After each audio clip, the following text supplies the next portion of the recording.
Today, we get to see it. Undervolting the 4090 is incredible, Protal RTX has insane system requirements, and AMD's RX 7990 XTX will crush Nvidia's best.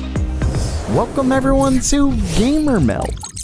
First up for today, if you saw my recent video, you know that Nvidia is likely set to release their 12GB RTX 4080 as a 4070 Ti, given the EEC filing by Gigabyte. Well, today we get a chance to actually see the 8104 GPU that the card is built from. The image comes from a tweet by Megasize GPU, and you can see that it's the 8104-400, which should be the full fat 8104 GPU, meaning it comes with 60 stream processors or 7,680 CUDA cores, 240 tensor cores, and 60 ray tracing cores. According to video cards, it's estimated to be around 295mm squared, which is half the size of AMD's flagship 8102 GPU. Basically, this should have never been considered a 4080. Of course, if it does end up being a 4070 Ti, I'm not sure how much Nvidia will lower the price. Hopefully by a lot.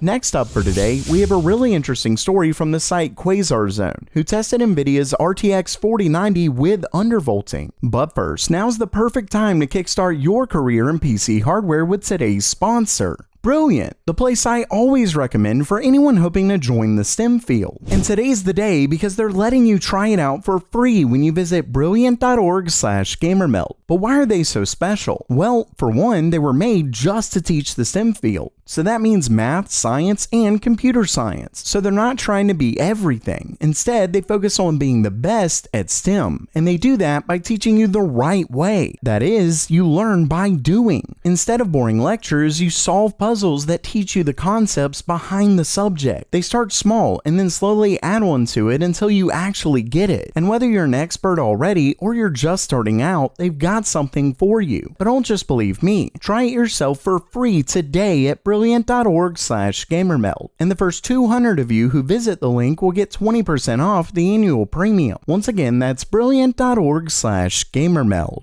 And back to the story about undervolting, let's just say with a little bit of tweaking, things get really interesting. As you can see here, the card was tested in 5 games at 4K with ultra settings, and as reviewers have shown, when you lower the power limit on Nvidia's new flagship, you get far less power draw with a very small drop in performance. For example, with the power limit set to 70%, you retain 97.8% of your performance, so the 4090 can be an extremely efficient GPU. But like I said, reviewers have done this. What most haven't done is play around with the voltage. And here's where things get really interesting. When undervolting the GPU to 950 millivolts, you get just 289 watts, yet you retain 98.8% of your performance. And if you get to around half the power limit, you can retain a whopping 92.4% of your performance. Talk about a serious difference in power draw. As you can see in this chart, you get more performance at the same wattage when compared to simply changing the power limit. With that said, changing the power limit is obviously simpler, and you still get a big drop in power draw while keeping a good deal of performance. At the end of the day, this shows just how much Nvidia wanted to push this GPU to get every ounce of performance they could. The question is, was it worth it?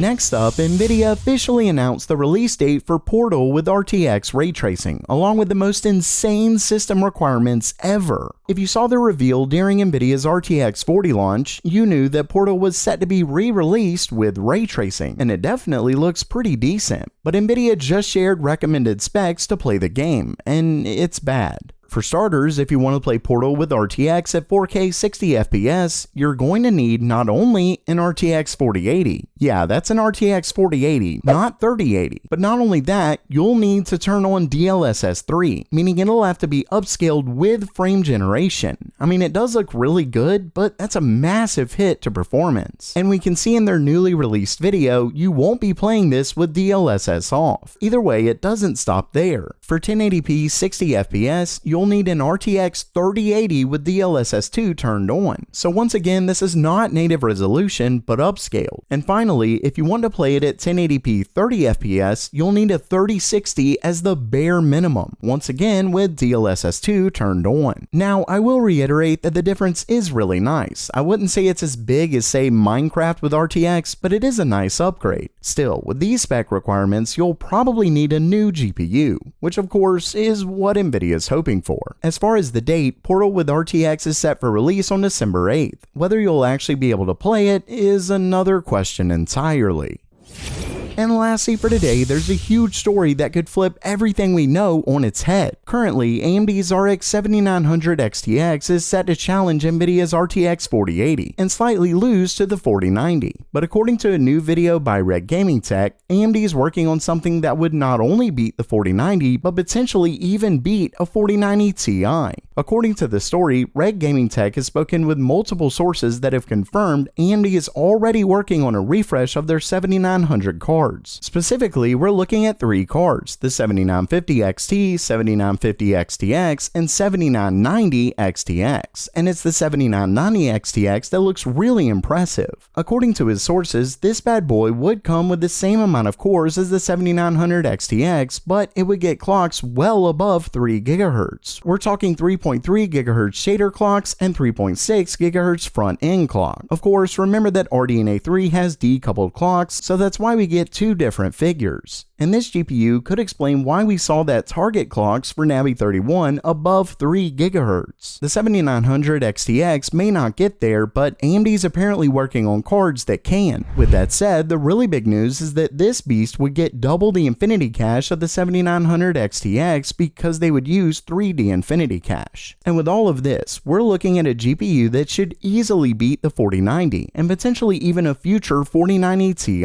Finally, it does have a higher power draw, and that's to be expected. Not only that, but we can see a 7950 XTX is also listed without the stacked Infinity Cache and slightly lower clocks. Finally is the 7950 XT, which is really just a refresh of the 7900 XT. Now, with all of that said, according to Red Gaming Tech, AMD is essentially waiting to see how well the 7900 series is received, and even then, these cards wouldn't release for quite a while. I mean, they're essentially refreshes, so I wouldn't hold out for it just yet. If you're wanting a 7900 XTX, I would just opt for that. But it's interesting to see a potential for a much more powerful card. And given AMD's claim of them making it architected to get over 3 GHz, it definitely seems likely.